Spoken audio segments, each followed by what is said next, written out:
महिला आरक्षण बिल को लेकर ग्वालियर में ओबीसी महासभा मैदान में है। ओबीसी महासभा ने बड़ा ऐलान करते हुए पीएम नरेंद्र मोदी को खुला पत्र जारी किया है।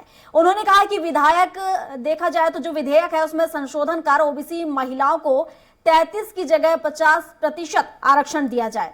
तो महासभा ने 1996 गीता मुखर्जी कमेटी के सुझाव का हवाला भी दिया।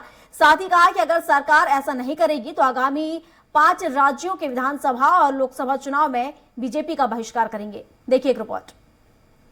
मोदी जी के नेतृत्व में नारी शक्ति वंदन विधेयक प्रस्तुत कर सच्चे अर्थों में नारी शक्ति को उनका अधिकार देने जा रहे हैं। महिला आरक्षण बिल को लेकर ओबीसी महासभा मैदान में है। इसे लेकर ओबीसी महासभा ने बड़ा ऐलान किया है और पीएम नरेंद्र मोदी को खुला पत्र जारी किया है, जिसमें विधेयक में संशोधन कर ओबीसी महिलाओं को 33 की जगह 50% आरक्षण की मांग की गई है। देश में इन दिनों सबसे ज्यादा सियासत का केंद्र ओबीसी ही रहा है, चाहे वो कांग्रेस हो या बीजेपी, दोनों ही दल खुद को ओबीसी का हितैषी बताते हैं। वहीं दूसरी तरफ मोदी सरकार के महिला आरक्षण बिल के खिलाफ अब ओबीसी महासभा मैदान में उतर आई है और अपनी हिस्सेदारी के हिसाब से अपने समाज की महिलाओं के लिए आरक्षण की मांग कर रही है और कह रही है कि अगर सरकार बिल में संशोधन करती है तो ठीक है, नहीं तो उसे विधानसभा और लोकसभा चुनाव में इसका भुगतान करना पड़ेगा।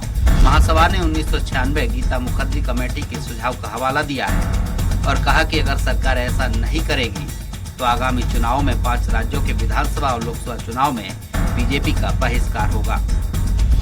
हम लोगों ने एक खुला पत्र प्रधानमंत्री जी को भी दिया हुआ है और हमने ये बोला है कि इस समाज को, ओबीसी वर्ग को इस महिला बिल में वंचित नहीं किया जाए और यदि हमारी बात को नहीं माना जाता तो 5 राज्यों में विधानसभा का चुनाव है और लोकसभा का 24 में होने वाला है। तो पूर्ण रूप से ओबीसी वर्ग के लोग पूर्ण रूप से ऐसे जो बिल के पूर्ण रूप से विरोध करेगा और उसका खामियाजा चुनाव में दिखाई देगा। कांग्रेस भी ओबीसी महासभा की मांग से खुश है। अनुच्छेद 333A के तहत सदन में SC/ST महिलाओं के लिए 1/3 सीट आरक्षित करने का प्रावधान है। पूर्व में संयुक्त प्रगतिशील गठबंधन वाली मनमोहन सिंह सरकार ने 2010 में महिला आरक्षण विधेयक राज्यसभा में पास किया था, लेकिन कुछ कारणों से लोकसभा में विधेयक पास नहीं हुआ था। ओबीसी महासभा द्वारा महिला आरक्षण विधेयक पर संशोधन के लिए 6 प्रस्ताव भी पीएम मोदी को पत्र के जरिए भेजे गए हैं। महिला आरक्षण के लिए वर्तमान विधेयक में 33% आरक्षण का प्रावधान है, जो उनकी आबादी के हिसाब से पर्याप्त नहीं है। ओबीसी महासभा महिलाओं के लिए 50% आरक्षण की मांग करती है। देश में विभिन्न सामाजिक वर्गों का वास्तविक आंकड़ा उपलब्ध नहीं है, इसलिए जाति जनगणना जल्द से जल्द करवाई जाए, जिससे देश में ओबीसी वर्ग, SC/ST वर्ग और सामान्य वर्ग की वास्तविक आबादी के आंकड़े मिल सके। जातिगत जनगणना के बाद प्राप्त नवीन आंकड़ों के मुताबिक ओबीसी, SC/ST वर्ग का वर्टिकल आरक्षण सुनिश्चित किया जाए। भारतीय संविधान के अनुच्छेद 340A में संशोधन ओबीसी वर्ग की महिलाओं को संसद के साथ साथ विधानसभा में भी प्रतिनिधित्व सुरक्षित किया जाए। वर्तमान बिल में अल्पसंख्यक वर्ग की महिलाओं के प्रतिनिधित्व के लिए प्रावधान नहीं है। अंततः संसद और विधानमंडलों में उनके प्रतिनिधित्व को भी सुनिश्चित किया जाए।